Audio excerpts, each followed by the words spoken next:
Hi, all. Welcome. Okay, so we're going to be discussing the final reading. I actually read about 60 extra pages. I messed up myself. So I'm going to go ahead and lecture on it because it's all about the totalitarian section. So I accidentally read chapter 10 and chapter 11. So we'll talk about chapter 10 first. So this is Hannah Arendt. She sort of lived through the Nazi regime and watched Stalinism post Cold War, post World War II, and was a deep sort of political scientist, sociologist, philosopher. And she's got this huge book that has been, published multiple times on totalitarianism and other concerns like anti-Semitism, but we're going to focus on the totalitarianism stuff. So, just preface 3. We'll cover that first, and then we'll move on to the chapter. No, I guess we'll do part A of the chapter 2. Okay, preface 3. Is there a fly? There's a fly. Wow, how crazy. Okay, on totalitarianism. So 2 points really. The first is that totalitarianism can be derived from democracies and from mass movements, as clearly Hitler provides a case study for, and the public knew far more about the Holocaust and the Jewish question or the final solution than historians often are willing to discuss. Number 2, they make the argument that okay, yes, this is an historical case study on totalitarianism, but the Nazis were far more, how do you even say it? They were far more precise in sort of record keeping and in bureaucracy in general. So there's a lot more actual data and actual writings on theories and things like that than there is for, say, Stalinist Russia or Maoist China. Okay, so part 3 is totalitarianism. We will discuss chapter 10, a classless society, and chapter 10 discusses the masses. And he makes, 7 points about the masses, and then we'll go through those, and I'll shut it down for the next section. Okay, his first point is that totalitarian leaders almost inevitably tend up to be, quote unquote, fascinating to the masses, and almost always sort of demagogues in general, right? So we saw this in Mao, we saw this in Hitler, we saw this in Pol Pot, we saw this in Stalin, and many. The second point is that totalitarian leaders often have a morphing morality, right? And we'll talk about the sort of ambiguity of totalitarianism here in a little while. The third point is that there's this sort of political indifference in the masses that predates the totalitarian movement in question, and that it is sort of a necessary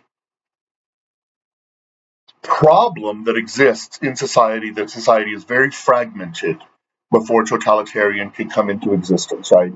And so I picked out 3 quotes here.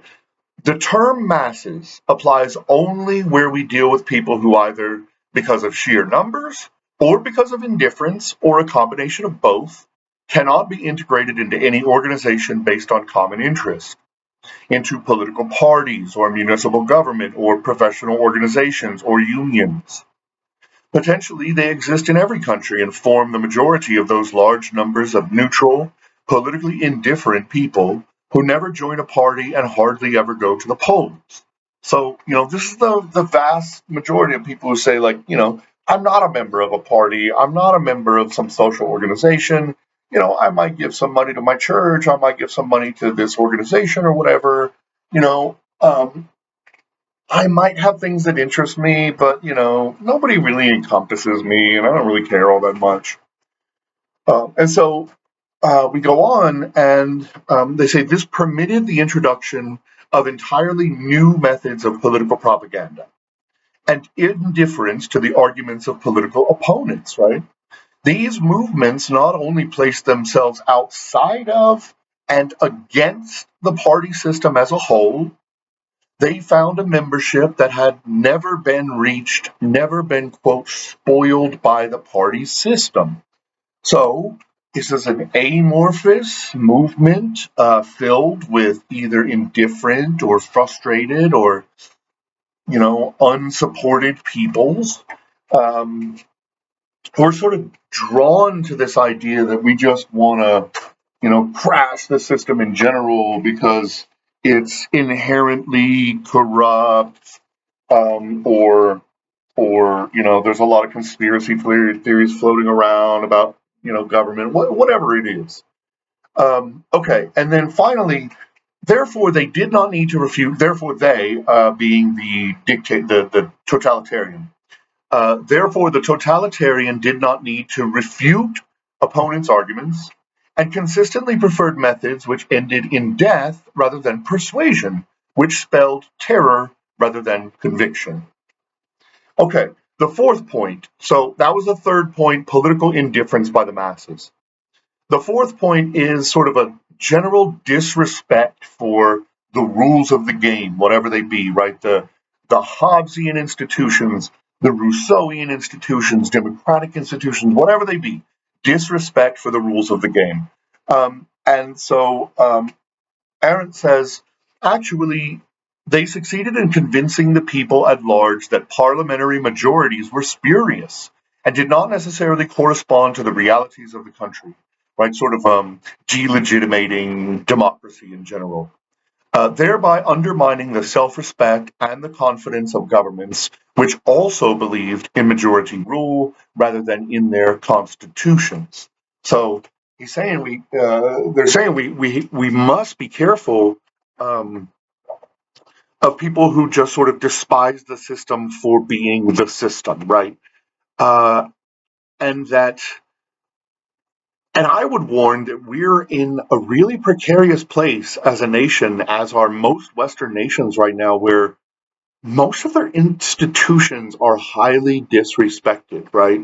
Um, we know from sort of comparative political statistical studies that say multi-party systems have a lot more confidence than two-party systems like we live in. We also know that huge inequality leads to sort of disrespect for institutions. We also know that the Supreme Court was like the last bastion of institutional respect in America, and even that sort of shining example has lost a lot of institutional respect in the last decade or so. So, it's very concerning that they point out these things, that, totalitarian leaders are really able to whip up the people who feel disenchanted with the system and angry and maybe violent. So yeah, it's frustrating and concerning. Number 5. Many times, the breakdown of class interests as societies become richer lead to parties being disconnected from voters and allows for mass manipulation on some new cleavage, right? And there's some really famous work from the 1940s and 1950s, political science work that discusses societal cleavages, basically, right? Is it built on a Marxist cleavage, like labor versus capital? Is it built on a religious cleavage like Ireland, right? Protestant versus Catholic? Is it based on some other cleavage, racial, like Nazi Germany? So Arendt is basically saying we see this inevitable decline in the breakdown of class interests. So, sort of bringing in this, right, this Marxist argument, where Marx says, right, the collapse of, I mean, what would you even call it? The collapse of the feudal guild society and the rise of sort of trade and capitalism and mercantilism, led to labor versus, prole versus bourgeois. And sort of stop lies. Okay. And so Arendt is saying here that the same thing is sort of happening post World War One and post World War Two, especially post World War One, where real industrialization is kicking off, right, all across the nation, especially near urban and sort of port areas. And it's leading again to this breakdown of class interests, which is leading to a sort of political malaise and high levels of inequality and frustrations with the way that things are set up now. And the Democratic parties lose who the people are, right? On all sides, like every party sort of loses their grip on who the people are. They're trying to represent the people from 20 years ago, and they've completely lost contact with reality. And so that disconnect between the parties and the people leaves an opening for a totalitarian leader to come in with very ambiguous, violent platforms. And Arendt says, quote, the first signs of the breakdown of the continental party system, right, European, were not the desertion of old party members, but the failure to recruit members from the younger generation, and the loss of the silent consent and support of the unorganized masses who suddenly shed their apathy and went wherever they saw opportunity to voice their new, violent opposition. The fall of protecting class walls transformed the slumbering majorities behind all parties into one great, unorganized, structureless mass of furious individuals who had nothing in common except their vague apprehension that the hopes of party members were doomed, that consequently the most respected, articulate, and representative members of the community were fools, and that all the powers that be were not so much evil as they were equally stupid and fraudulent. Right? That's such a cynical perspective, and like if that is what your society is broken down to, it leaves a big opening, right? And a lot of political scientists and theorists are concerned that that's what the Western democratic systems are starting to look like, especially because of the rise of inequality in our societies. Okay, part six, individual malaise. So we sort of touched on this. And Arendt says this self centered bitterness, although repeated again and again in individual isolation, was not a common bond despite its tendency to extinguish individual differences, because it was based on no common interest, economic or social or political, right? So they're just sort of lost. They're in this malaise. Self-centeredness, therefore, went hand in hand with a decisive weakening of the instinct for self-preservation. And then coming from the class-ridden society of the nation-state, whose cracks has been cemented with nationalistic sentiment, it is only natural that these masses, in the first helplessness of their new experience, have tended toward an especially violent nationalism, to which mass leaders have yielded against their own instincts and purposes for purely demagogic reasons. So it's very worrying if you have this sort of self-centered, cynical society, and that's what the West sees too, right? A lot of countries now, because of the sort of advent of social media and how far it's going to help spread some of these weird ideas, right? Um, okay, the very last one is sort of like Aaron throws this huge pile of like the totalitarian playbook for the masses. And there's 6 points there. We'll go through them quickly and then I'll shut this one down. So basically, the playbook is number one, you separate cells of your followers so as not to give anyone else formal control, right? And so we've sort of talked about this, the select, in my other courses at least, we've sort of touched on it in this class, like the selectorate, right? Especially in my political economy course, where you have to just consider the incentives of the big movers and shakers in a society. And so dictators and totalitarians are always concerned that someone's going to have, they're going to be able to build up such a following and such a bureaucratic strength that they can actually overthrow the dictator and become the dictator themselves, right? And so, number one for a totalitarian is to separate your followers constantly, keep them moving, right? So no one gets formal control. Number two, clean out the bureaucracy and the military elites and instill cronies, right? And we see this all the way across the board. This is not just a totalitarian thing. This is a bureaucratic militarism thing in South America. It's a militaristic coup thing in South America and in sort of West Africa. Um, Man, where else? It was a Napoleon thing. It was a Nazi thing. It was a Stalinist thing. It was a Maoist thing. They always want to come in and wipe out the military elites and the bureaucratic elites, right? The administrative elites who have some legitimacy and expertise and fill them with cronies who will just follow the platform. And it's really important to sort of liquidate those people. And then number three, liquidate the upper classes and the peasants, right?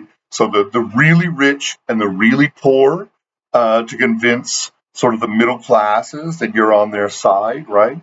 And then number four, fragment the working class. So don't let them turn into sort of unions and these big organizational sort of manipulate them, and we'll talk about how these groups are manipulated sort of from the inside out. Manipulate them to push whatever the ideology of the state is. Not even the state, the leader, the totalitarian. Number five is guilt by association, and guilt by association in Arendt's viewpoint sort of destroys the fabric of families and even and communities and neighbors and churchgoers, because everyone is someone you have to be concerned about sort of snitching on you, right? Number six, the final one, is vague policy platforms, and we'll go into a lot of that later in the next one at least. But Arendt says total loyalty is possible only when fidelity is emptied of all concrete content from which changes of mind might naturally arise. The totalitarian movements, each in its own way, have done their utmost to get rid of the party programs which specify concrete content and which they inherited from earlier non-totalitarian stages of their development. So, yeah, really interesting point that they turn to ambiguity. All right, this was a long one. Sorry for a long one. This was a freebie. That's all I'm going to talk about from chapter 10. We'll get into chapter 11 for the final, maybe one, probably two lectures. Thanks so much for being here.